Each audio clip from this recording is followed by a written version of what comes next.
Bienvenue dans cette nouvelle édition du 12-15. Au sommaire de l'actualité, Sylvestre Ilunga Ilukamba, c'est le nom du nouveau Premier ministre de la République démocratique du Congo.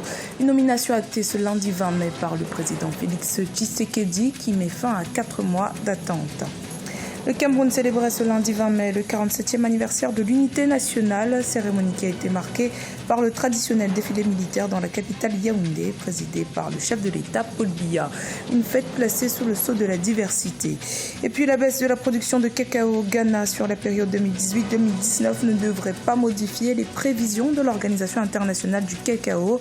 L'organe table toujours sur une production mondiale maintenue à 4,8 millions de tonnes. Mais tout d'abord, le président béninois Patrice Talon est sorti de son silence. Il s'est exprimé ce lundi 20 mai sur les ondes de la télévision nationale pour la première fois depuis les violences qui ont émaillé les jours suivants le scrutin législatif du 28 avril dernier, dont les partis d'opposition avaient été exclus. Concernant les violences des 1er et 2 mai qui ont fait 4 morts selon l'ONG Amnesty International, le chef de l'État a tenu à présenter ses condoléances aux familles éplorées en arguant que de tels événements ne devaient plus se reproduire. Il a également annoncé qu'il invitera très prochainement toute la classe politique pour des échanges directs, francs et constructifs afin de sortir de l'impasse sociopolitique dans laquelle le pays se trouve actuellement. Plusieurs événements ont marqué la journée de ce lundi 20 mai en République démocratique du Congo. L'actualité phare était celle de la nomination d'un Premier ministre après 4 mois d'attente. Il s'agit de Sylvestre Ilunga Ilukamba. Après moult tractations entre l'ex-président Joseph Kabila et l'actuel chef de l'État Félix Tshisekedi, le consensus a finalement été trouvé. Reportage de notre correspondant Jacques Mboka.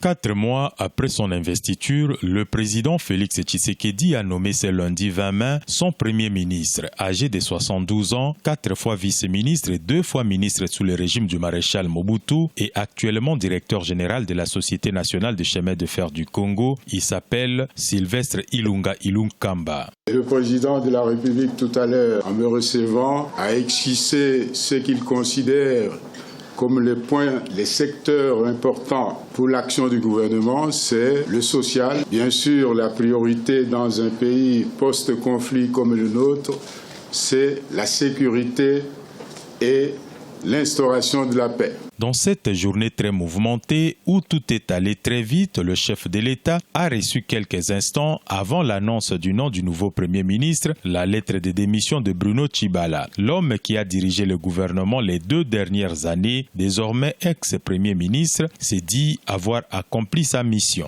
Notre objectif a toujours été de faire en sorte que notre pays gagne le rang de pays émergent. En 2 ans, je ne peux pas le faire, c'est sans mon regret.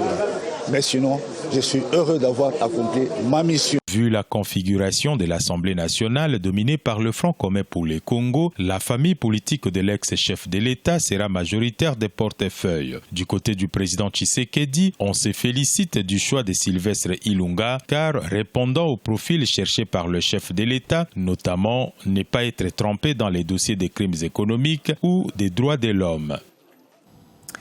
Nous sommes au lendemain de la célébration de la 47e édition de la fête de l'unité nationale au Cameroun. Comme à l'accoutumée, à Yaoundé, le chef de l'État Paul Biya a présidé les parades civiles et militaires. La célébration qui s'est déroulée sous le thème de l'unité et de la diversité est un moment de cohésion entre l'armée et la population. Retour sur cet événement dans ce reportage de notre correspondante Viviane Baoken. Les parades civiles et militaires marquant la célébration de la fête de l'unité nationale du Cameroun se sont déroulées sur le boulevard du 20 mai à Yaoundé en présence du président Paul Biya. Cette traditionnelle cérémonie de communion entre l'armée et la nation a été rehaussée cette année par la prestation des différentes unités spéciales de l'armée camerounaise. Il faut dire, et ça reste une innovation permanente, que la fête nationale du Cameroun, on observe lors de sa célébration un double défilé. Un défilé militaire et un défilé civil. civil. Ce défilé militaire et civil, à eux seuls, manifestent la symbiose qu'il y a entre, d'une part, les forces armées et de sécurité camerounaises et la population camerounaise. D'où les notions qui ont gouverné la thématique de cette année, les notions d'unité dans la diversité. L'édition 2019 de la Fête de l'Unité nationale a connu la participation d'un contingent paracommando de l'armée congolaise, invité spécial du chef de l'État. Le thème « Unité dans la diversité » qui encadrait les festivités a été fortement représenté par l'harmonie de la parade qui manifestait son soutien aux forces de défense camerounaises. L'unité nationale, ce n'est pas l'unité des partis politiques. Qu'on soit de tel ou tel parti politique, quand on parle déjà de l'unité nationale, tout le monde doit manifester l'unité nationale autour du président. La 47e édition de la Fête de l'Unité nationale a été célébrée cette année sous le thème « Unité dans la diversité », atout majeur du peuple camerounais dans sa marche résolue vers l'émergence. Il faut par ailleurs noter que cette célébration s'est déroulée dans un contexte sociopolitique tendu, une situation qui a favorisé le boycott du 20 mai par la plupart des partis politiques de l'opposition. Dans l'actualité également, le gouvernement ivoirien table sur une croissance économique de 7,5% pour 2019 contre 7,4% en 2018. Selon le ministre de l'économie et des finances Adama Koné, cette prévision est conforme à celle des bailleurs de fonds internationaux tels que la Banque mondiale et le Fonds monétaire international. Il a également rappelé que la Côte d'Ivoire enregistre un taux de croissance annuel moyen de 8,6% depuis la fin de la crise politico-militaire en 2011, ce qui fait du pays la locomotive de l'Union économique et monétaire ouest-africaine et l'une des économies les plus attractives du monde. La production mondiale de cacao devrait poursuivre sa tendance haussière au niveau mondial malgré une baisse de la production dans certains pays comme le Ghana. L'Organisation mondiale du cacao maintient son cap, une production mondiale de 4,8 millions de tonnes pour cette saison. Des dispositions vont être prises par l'organe pour maintenir un taux de production élevé. Ange Nomenio.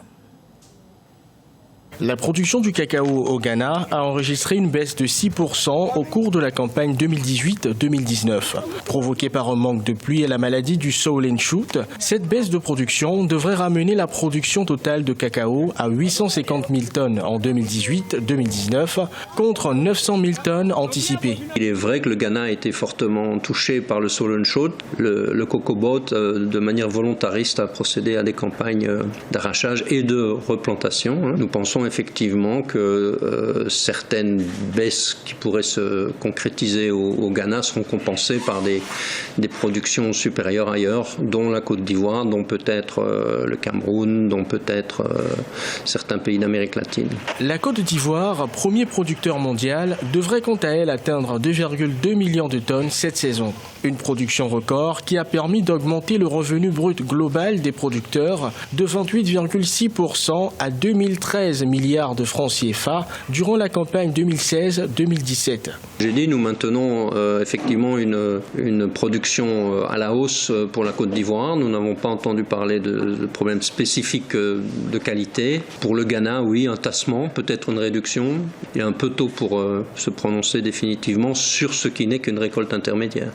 En février 2019, l'Organisation mondiale du cacao avait prévu un excédent mondial de cacao de 39 000 tonnes pour la saison 2018-2020. En Algérie, le projet de rénovation de la Casbah, un quartier historique d'Alger, a été attribué à une entreprise cubaine. Un accord dans le cadre du renforcement de la coopération bilatérale dans les domaines culturels entre la Havane et Alger. Solène Duplessis. La restauration du quartier historique de la Casbah à Alger pourrait bien être confiée à Cuba au détriment de la France. Le délabrement du site classé patrimoine mondial de l'UNESCO a poussé la ville à entreprendre des travaux d'envergure. L'Algérie souhaite ainsi profiter de l'expérience de ce pays d'Amérique latine dans le domaine de la restauration du patrimoine. Un accord devrait être signé entre les deux pays. L'expérience de Cuba en matière de restauration du patrimoine est pionnière. La vieille Havane est l'exemple même de la ville antique qui a préservé sa cohérence urbaine, sa cohésion sociale et son cachet culturel. Ce projet de rénovation avait été initialement confié à l'architecte français Jean Nouvel, une décision qui avait suscité l'indignation des architectes algériens et de la société civile. Dans une lettre regroupant plus de 400 signataires, architectes, historiens et universitaires lui demandaient de se retirer du projet. Le projet de rénovation de la Casbah traîne depuis des années. L'État a consacré déjà beaucoup d'argent, mais comme c'est un quartier habité, Pour le réhabiliter, ça prendrait beaucoup de temps parce qu'il y a beaucoup de bâtisses qui s'effondrent. Donc, des universitaires, des architectes, des urbanistes et des spécialistes du patrimoine ont écrit une lettre pour dire que Jeune Nouvelle ne connaît pas la Casbah, étant lui-même pas spécialiste du patrimoine. Les inquiétudes autour du projet de rénovation du quartier de la Casbah concernent également l'aspect financier. En effet, les travaux auraient coûté jusqu'à présent 600 millions d'euros. La wilaya d'Alger avait prévu un budget supplémentaire de 200 millions d'euros pour la seconde phase de restauration.